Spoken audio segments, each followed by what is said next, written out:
Okay, yeah, we lost you for a bit. I don't know what happened. Yeah, it kicked me out.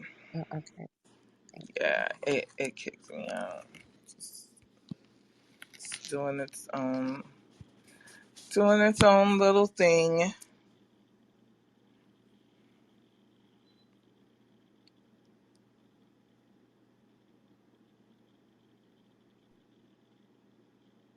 So they thought that the Salam Aleikum was for the Muslim greeting.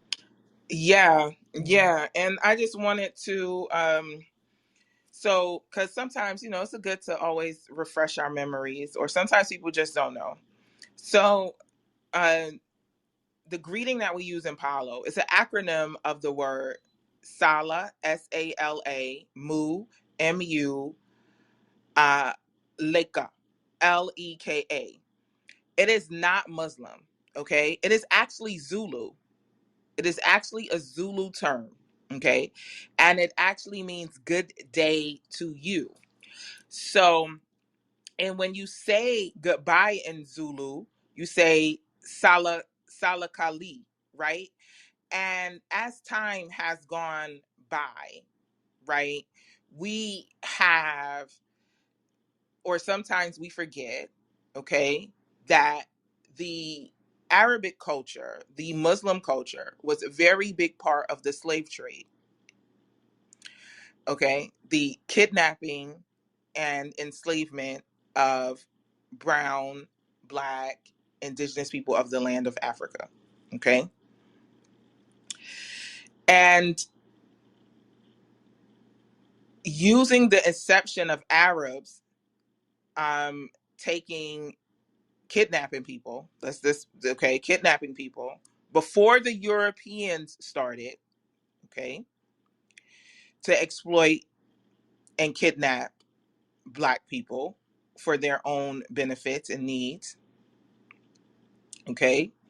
They also adopted much of our language. And this is something that I studied when I was studying to become an interfaith minister. I studied a lot of our words, and we have a lot of words that were in ancient Egyptian and other regions of Africa that actually have been adopted. And you can even see ancient Egyptian and Kushite words in Yoruba and the Orisha as well. So, if anybody that knows me knows language is something that is important to it's important to me. Why? Because it's just a way that humans communicate, right? And sometimes don't um we just don't realize, as things have changed and adopted over time. And many regions did not have Muslim influence. They didn't, because they weren't as heavily it wasn't as heavily populated, right? They gained influence over time. So Nasala Muleko is not simply it, it it is not their word. It's not. Some people think, oh, you're copying. It's not their word. It's not. It's not to Asala Alaikum, because they spell it Asalam Alaykum. Okay, so Salum, the form of this word that you see in the passage in the Quran. Praise be to Allah, and the words that's all in the Quran. I give homage to all the forms and names of God. And it's describing a greeting, okay? And that was the greeting that the angelic had towards the non-angelic, which was said to be humans, inside paradise, okay?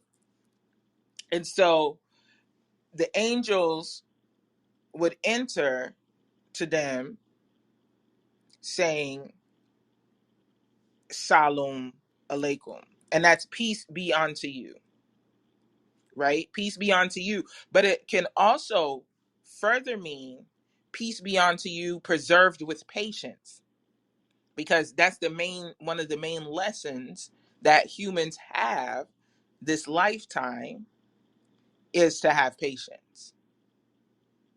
You show me someone that doesn't have patience, right? I can show you someone that is just gonna have a headache. Okay.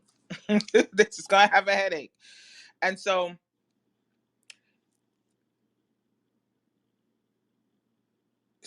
Sala Muleko, when taken up by the Creole culture of Cuba, it became connected, and then then it eventually became Salam Aleikum, right?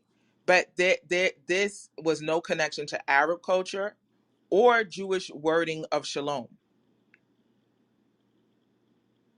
We have to recognize that all of those words are our words, and most Arabic who are Islamic would take offense. They would take offense, and so would a lot of Jews, right?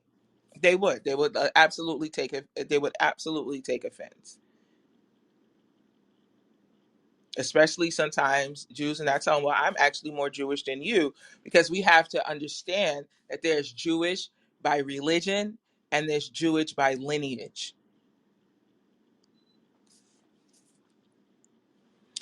And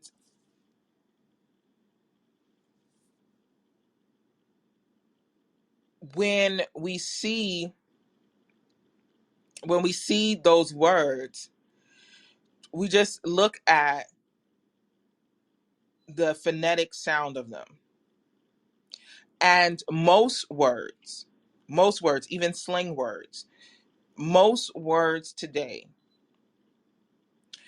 are influenced by the Bantu culture, which includes many cultures such as Zulu, but the Bantu culture has influenced many words and has influence in Africa over 2,000, some scholars say to 4,000 years of existence before Christianity and Islam were even born.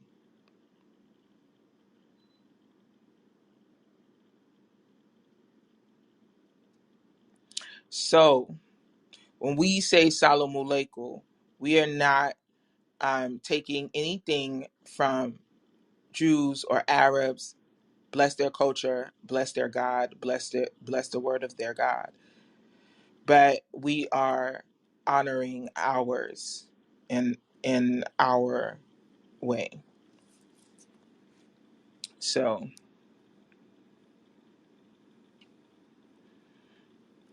I hope that enlightened and gave some education. Any questions? No, ma'am. Thank you. Because sometimes we forget that we had a language, a culture, and words that predate Christianity and predate Judaism.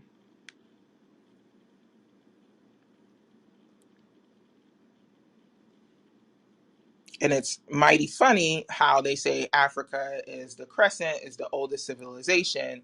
However, they don't want to give African religion the predate before Christianity or before the five major religions. They don't want to give them that credit. But if you're saying that civilization started there, then and those people had a culture and a practice before, isn't it obvious then that their religion would be before the others? I mean, that's just common sense to me. Am am I wrong? Does anybody feel different? I agree. So I'm just like, I'm like, that doesn't, it just doesn't make sense. But we have a colonization, whitewashing over our religion to make, or our religious practice, And it's not even a religion. We don't really consider many of these religions. We consider it a way of life, um, because it's a very colonization need to be first, right? I did it first. I conquered it first. And that preludes to today's message and how to stop feeling like you're running out of time, right? And as we are in this Venus retrograde right now, a lot of times, one of the things that it's teaching us for this upcoming week is to stop feeling like we're running out of time. Stop feeling like life is passing you by. And this is just an extension of what we went over uh, when we were talking about Moses, right? When we are not doing the things that we want to do, or you're not living in the way that you want to be living in. And for humans, for human consciousness, right? Apart from having the physical pain in their body, physical pain, one of the deepest pains that I see that from when I coach people is this sadness from the perception of that they are running out of time. Has anybody ever felt like that? I know that. Yes, I have. Yeah, right.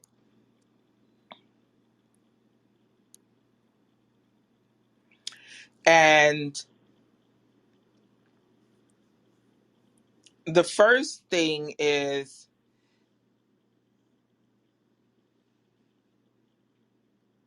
life not turning out the way that you want, right?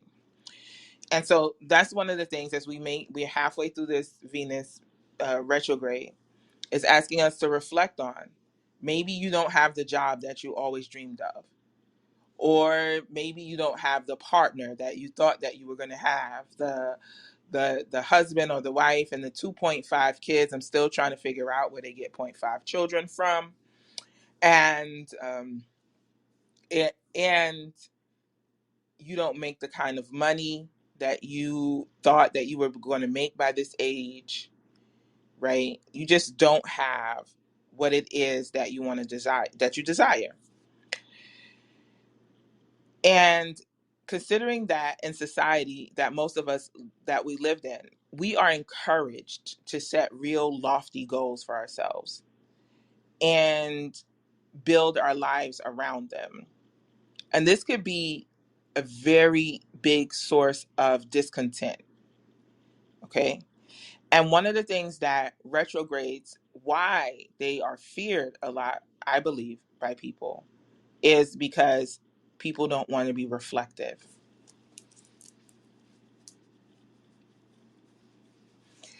And I just want to point out one of the reflections that is asking us is not achieving certain goals in itself that does not lead to unhappiness.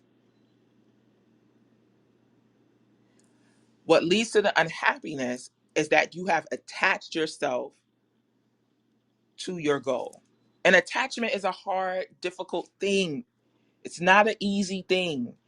I know you'll see it all the time, detach, detach, detach. It takes practice, years of practice of not giving a fuck. I'm telling you, right? It took me years to come to this place of I don't really give a fuck. Okay? It takes years to get to that detachment. Okay? And so one of the main things that is asking us this week as we go through this alignment, and we're going to pick it back up on Wednesday, is have you attached yourself to your goal? And that's the question I pose to you. Anybody want to speak on it, on their attachment to their goal and their difficulty in letting it go? Because remember, when we speak on things, that's how we release things. When we have that honest moment with ourselves. Yeah, I had to. learned to detach from my goals, and I'm still working on that because my thing was time frame and just attached to a time frame and outcome. And I just, when well, I learned a lesson over the summer with my class. I was like, oh, I'm gonna be finished before the summer. I'm gonna pass this the first time and da da da this and that. So that was a lesson learned right there. So I had to learn to detach from time frames and outcomes and put so much pressure on myself like that. So it's a process because, like you said, it's not easy if you condition yourself to be that way. Mm-hmm. Yeah, thank you for sharing. Anybody else want to share? Good morning. And the hearty and the Salam Aleikum to whoever's just popping in.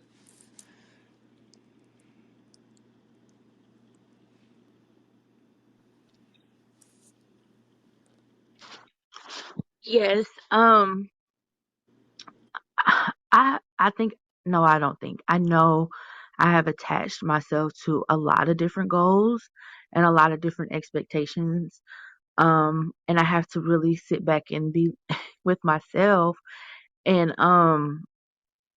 ask, is this in divine alignment for me, or is this something that I feel pressure to do because it's something that I want to do, or society makes me feel like this, or whatever, and really, um, stripping away like why do I want this, and asking myself those tough questions like why do I want this, and is it because I'm lonely, or is it because I'm financially strapped, or what, why do I want these certain goals, and um, you know, not when it doesn't turn out, um not defaulting on, God hates me, God doesn't want the best for me, um and really seeing it as it's just not time, and just I think you called it in your podcast a patient postponer, learning, you know learning, to postpone some things and be Mhm. patient about it. Like you said, that's one of our things to learn in this lifetime is to be preserved with patience. And so I'm learning that it's a very it makes me emotional because I'm just like I feel less than, I feel inadequate, I feel incompetent when I don't reach these certain goals. And so I'm really learning not to attach to them because I don't want to feel that way and I don't want to see myself that way, if that makes sense. Yeah, totally makes sense. And thank you for sharing. And that's one of the reasons why in Palo we greet you with Nasalu Malaikum, right? Because the angels greeted us that way. One of the mythologies is that the angels greeted us that way in paradise. And it's not just peace unto you, but preserve yourself with patience. Because that is one of the lessons that humans are here to learn. So we're not just greeting you with peace, we're greeting you with patience. We're greeting you with patience. And the angels greeted us because that's like, you know, hey humans, y'all here. Guess what? One of the things you need to learn is patience, right? And fortunately, in my life, I'm just, I'm very fortunate. I chose some hard lessons in life on my life journey, but I chose some wonderful, wonderful people to do this life with. And my mom, my grandmother, my great aunt, all my mentors, my godmother is just a great testimony of patience, right? And not attaching to your goals. So she had this big dream of opening up this like huge center and having different big old rooms for the Orisha and stuff like that. And she has a wonderful, powerful, ministry, and she's been a priestess for over 60 years. And but she doesn't have that big center, right? And I've met so many people that were able to enjoy life that did not achieve their goal. And I'm so fortunate to just be in their space and to be in their presence, right? And they had goals, and I would ask, and they still work towards certain goals, but they have not achieved them. And what I noticed about these people, they didn't feel sad and they didn't have regret. And I would always ask them why. And my great aunt who taught me hoodoo would always tell me, draw from life itself. And in some way, shape, or form, my godmother told me the same thing. My mom told me the same thing. Different mentors over the years had told me the same thing. College professors that mentored me told me the same thing. The lady, I can't remember her name, that mentored me on the debate team, because I was part of the debate team and the Orators Club. And they all, in their own one shape, way, or form, always said, draw from the satisfaction of life itself, not from reaching the goal. You as a human being are not here just to reach your goal.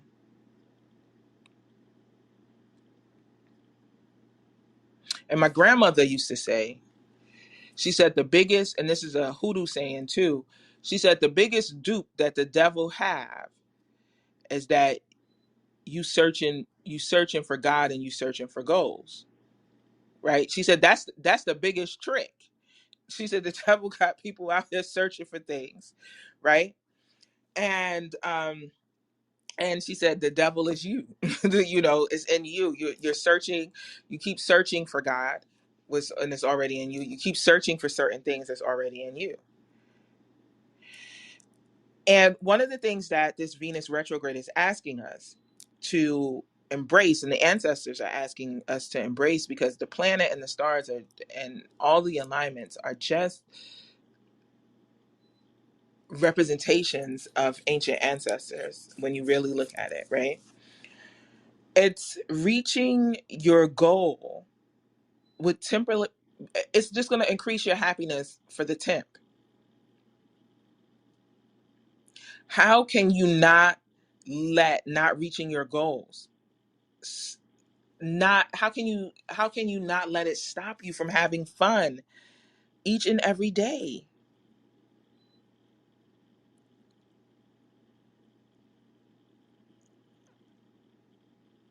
How can you do things that you enjoy, something small every day? How can you be self-amusing to yourself? If you ever listen to the podcast or on YouTube or in the thing, and a lot of times I laugh to myself. I know y'all be like, what?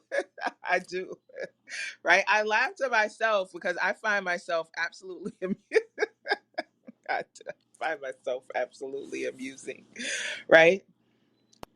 And coming to this place of being able to laugh at myself and finding life absolutely amusing, and finally finding myself absolutely funny, going through my humanness.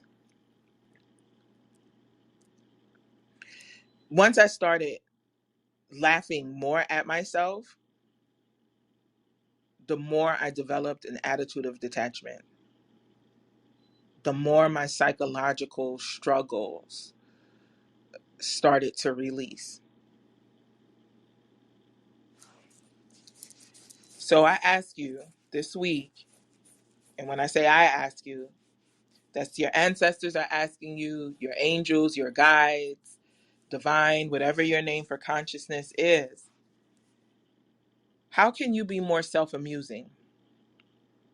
How can you have more fun every day? Something simple. How can you make the best out of life as it is? How can you find some amusement in yourself? And you don't have to answer that if you don't want to. If somebody wants to, they can, or you can just say, I'm gonna take that challenge this week, and we're gonna pick it back up on Wednesday night when we meet for metaphysical Bible study. How are you gonna do that, or are you gonna take the challenge to explore that this week? I'll take a challenge.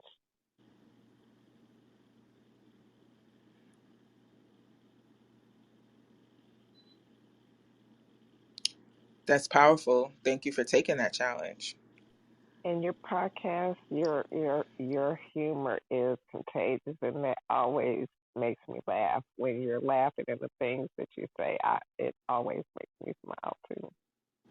Oh, yeah, I try to, because we take life so seriously. Hey, Angel, what's Grand going on? Rising. Hello, Gorgeous. Grand everyone. Rising Angel.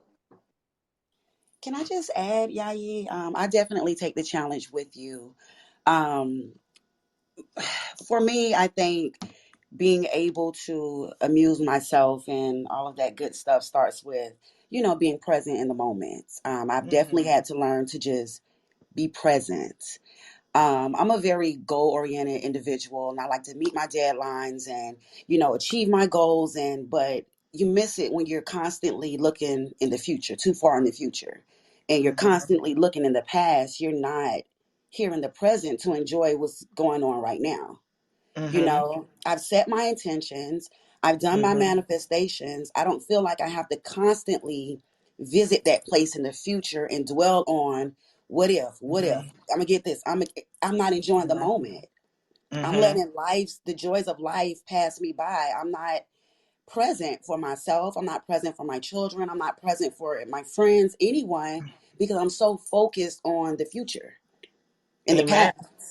Ashe and Lumbe. Yes. So Let me get my bell. so it's a lot of being intentional, like, okay, let me stop thinking about that. What's going on now? What's happening now? Mm-hmm. What have I accomplished now? What have I done today? Just something as simple as I got up today, went to the preserve and had a good time. That's my thing. I'm going to Mm-hmm. rejoice in that. Mm-hmm. So just mindfulness and Yeah, intention that this is what mm-hmm. I am going to do. I am Mm-hmm. going to be present despite of. I set everything out. Everything is going to line up as long as I'm doing my part. And it's divine intervention, like trusting the process. Mm-hmm. Because when I Mm-hmm. trust the process, I don't have to keep worrying. I don't have to be Mm-hmm. fearful. Like I did my part. Like I know who I am. I know Mm-hmm. God and the ancestors got me. I know what they said. Like dwell on it for what? So I'm just going to enjoy the moment where I am right now, today, and continue to make more memories. Amen. Yes. And So, that is one of the most beautiful things. Thank you so much for sharing mm, about this retrograde. It's asking us to make more memories. And the things that we do in this time to laugh, and those simple things that we do in this time, guys. Remember, we're on a quantum timeline. They're going to take you leaps and bounds.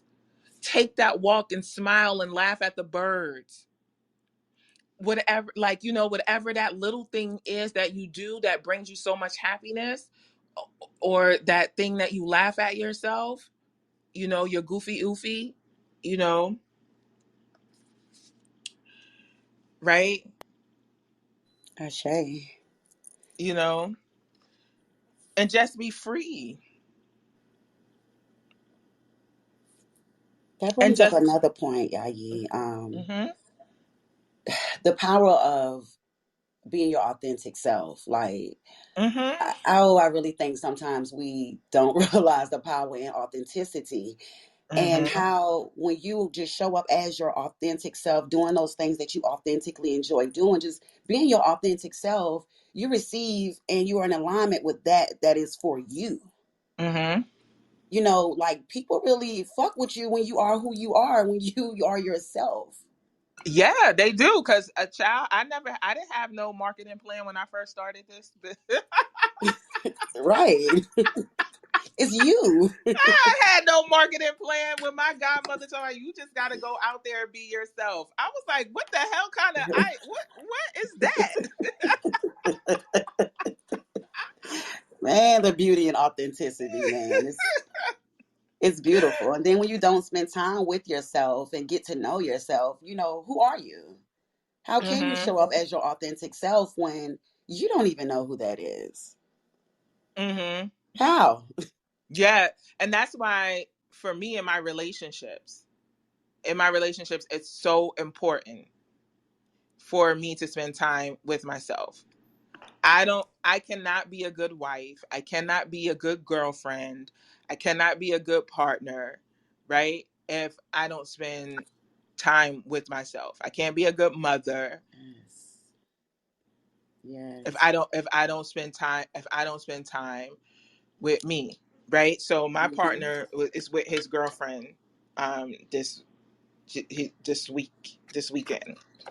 And he sent me a picture, and I was them together, and I was like, "Good, she get to listen to you snore, because you know what what's her favorite flower?" Like, 'cause I'll send her some flowers. See, that's how I am. Like, she got you off my hands this weekend. God bless your girlfriend, okay? Hey, you got to know what works for you and move on it. Yeah, because I need my space. There it is. There it I is. I need my space. And I'm confident enough to know that our love is our love, and I'm confident enough to know that our love will stand with whatever. Yeah. And you can love as many people as you want to love, because I love my children, right? You Yeah. love all of your children. You don't be like, I love one of some parents do though. They do got their favorites. Some parents do though. Some parents be like, I like that one, the other one not so much. You look like your daddy, right? But if you can love all of the people in your family, and you can love all the people, all your children and all that, that's how I see it. So then I can love multiple people in my relationships and not becoming attached.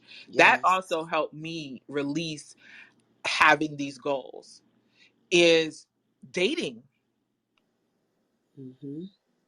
truly dating. And I think a lot of Black women don't date. Yes. Yes. Yes. Oh, say that one more time. Yes, I truly believe a lot of Black women don't date. What they do is get in a relationship, become attached in that relationship, and let that whole entire relationship define them. And then when that person walks out, their whole life falls absolutely apart, because, again, they made that person the goal, whether it's a man or a woman. They made it a goal, relationship goal, right? And I'm like, that's one of the worst hashtags out there, Right. I like that. You right? said they made it a goal. I love that. And Mm-hmm. that's the truth. When you look at it, you break it down, that's exactly what it is. The attachment Mm-hmm. to that, the same way they attach, that is their goal. Mm-hmm. Whether they see the red flags, this is my goal. Mm-hmm. Mm-hmm. Mm-hmm. I'm going Right. after And this when you have goal. sometimes when you're so goal oriented and not intention oriented, Sankopa oriented, you all the red flags can be jumping up, doing the brown, doing the split, sliding up and down the pole. You gonna throw all the dollars at it because you, There's a flag. yep, you gonna be happy to see it. Like a dude that just got paid and he ain't got to show, and he paid all his bills and he got some money Got to blow at Magic City. That's right. because they just blow it in Magic City. That's what people do, because they've made that their goal, Hmm. right? And so they're like, whoo, whoo, and they just throw everything at it, throw everything at it, throw everything at it, throw everything at it. My relationship is not a goal.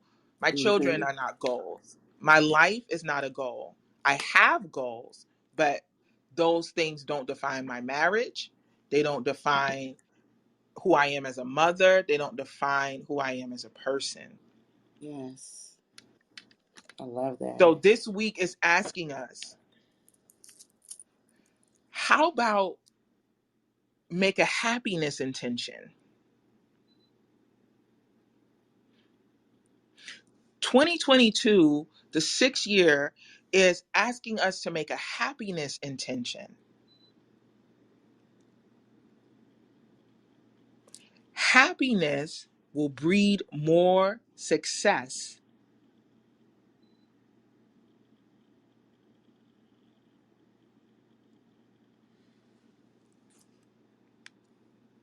So, did you make an intention for your happiness this year? Or did you only make goals?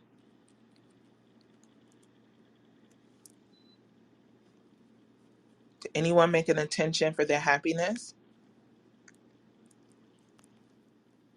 No, I don't think I have. I need to go back to the drawing board. You know, and our ancestors want us to accept and assume responsibility of happiness.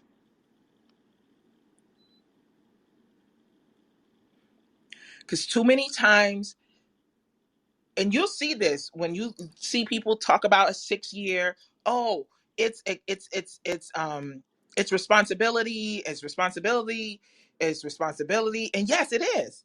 It's accepting and assuming responsibility.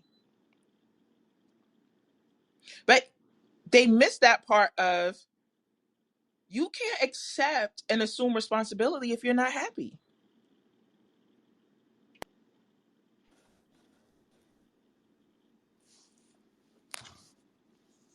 That's really true. And then and for me, and knowing the difference between intention and goal, you know, Mm-hmm. don't get those confused.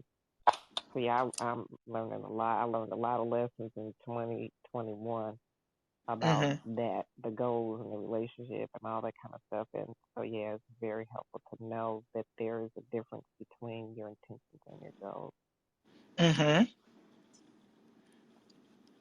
So we'll close with that our happiness breeds success even more than success breeds happiness.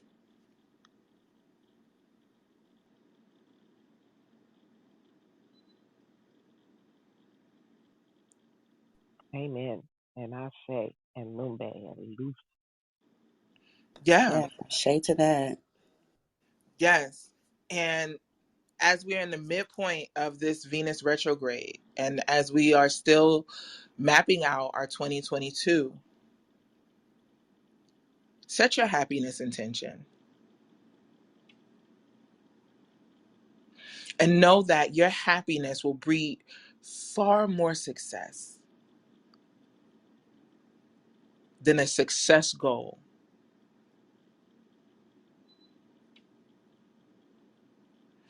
So as we close, we're going to put our hands on our hearts, and we're just going to thank Divine Spirit for this moment. And as we say to ourselves, my happiness breeds success even more than success breeds happiness.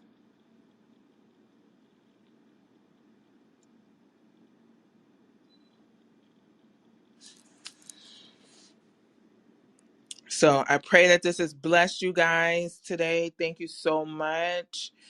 And we're going to pick this back up on Wednesday as this matches our study of on Wednesday night. It's just an extension of Wednesday night's message, right? You guys have a beautiful week, and here's to your happiness, breeding you much success. Ashe, Ashe. Thank you. Same to Thank you, you. Yayi. Yayi. Thank Th- Thank you. you. Thank Thank you you. guys. Gail, Joy, you all have a great day on Thank you. purpose. You All too. right, you You too. too. Everybody, thank you. Goodbye.